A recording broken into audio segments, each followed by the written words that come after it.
ఉన్నాము. కథ నుంచి సాహిత్య జ్యోత్స్న కొల్లిపాక గారు వారి కవిత వినిపించవలసిందిగా కోరుతూ ఆహ్వానిస్తున్నాం. సభా సరస్వతికి శుభాభివందనాలు. నేను సాహిత్య జ్యోత్స్న కతార్ నుంచి. ముందుగా నాకు ఈ అవకాశం ఇచ్చిన పెద్దలందరికీ ధన్యవాదాలు. పెద్దలు యార్లగడ్డ లక్ష్మీప్రసాద్ గారికి, రామరాజు గారికి, రాధిక గారికి, సింగపూర్ సంస్థ వారందరికీ, వాటితో పాటు నా తోటి అనకూడదు, పెద్దల కవితలు పెద్దలు అందరు కవి మహామహులు అందరికీ నమస్కారాలండి.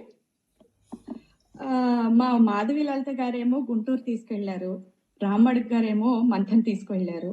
మరి నేను కూడా పెద్దల్ని అనుసరించాలి కాబట్టి, కతార్ నివాసిని కాబట్టి వారితో పాటు సరదాగా మా పాల్వంచ తీసుకెళ్తాను.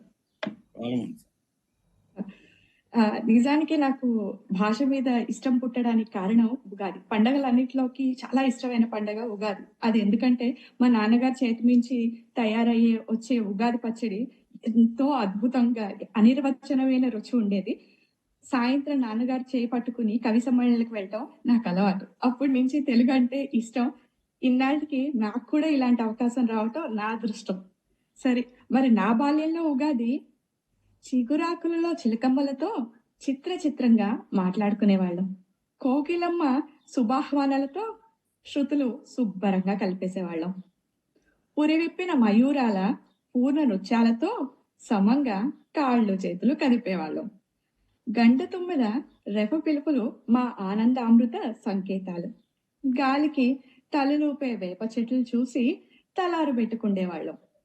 సహకార వృక్షాలు పంచిన సంవత్సరాది పిందెలు, ఋతువుల రాణి వసంత సంపూర్ణ సోయగాలు. ఋతువుల రాణి వసంత సంపూర్ణ సోయగాలు.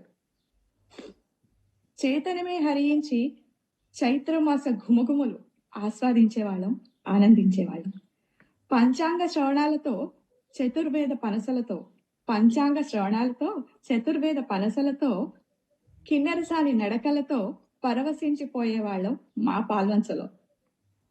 బాలామణుల భరతనాట్యాలతో, కవి కోకిలల కమనీయ గానాలతో, కొత్త బట్టలు కట్టుకున్న స్నేహ పలకరింపులతో, పెద్దవారి ఆశయపూర్వక దీవెన పరంపరలతో పవిత్ర ఉగాదిని జరుపుకునేవాళ్ళం.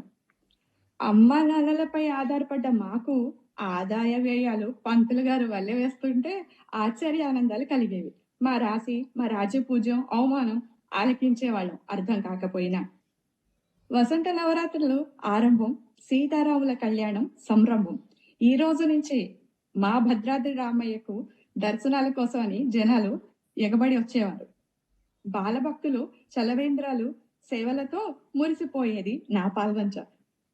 మర్చిపోయేది నా పాల్వంచ. తీపి, కారం, ఉప్పు, పులుపు, చేదు, వగరు కలగలిపే ఉగాది పచ్చడి.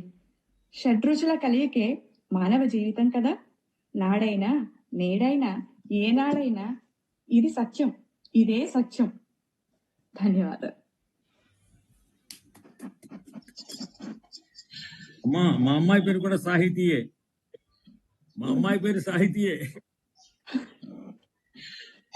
బాగుంది సాహిత్య జ్యోత్స్న గారు. నేను చూసి మీరు మీ అమ్మాయిని కలుసుకున్నారు.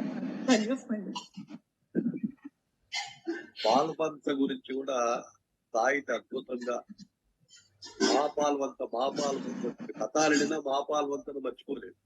భద్రాద్రి రాముడికి పాద సన్నిధిలో ఉన్నాం కదండి, అందుకని వదలం. చాలా సంతోషం. ధన్యవాదాలు. మీ కవిత చదివిన తీరు కూడా చక్కగా అలాగే గోదావరి గలగల్లాగే సాగింది. వసంతుడు అని పురుషుడిగా వసంత ఋతువుని ఎక్కువగా సంబోధిస్తూ ఉంటారు మీరు. వసంత అని సంబోధించారు. కొత్తగా ఉంది. బాగుందండి. తర్వాత మనకి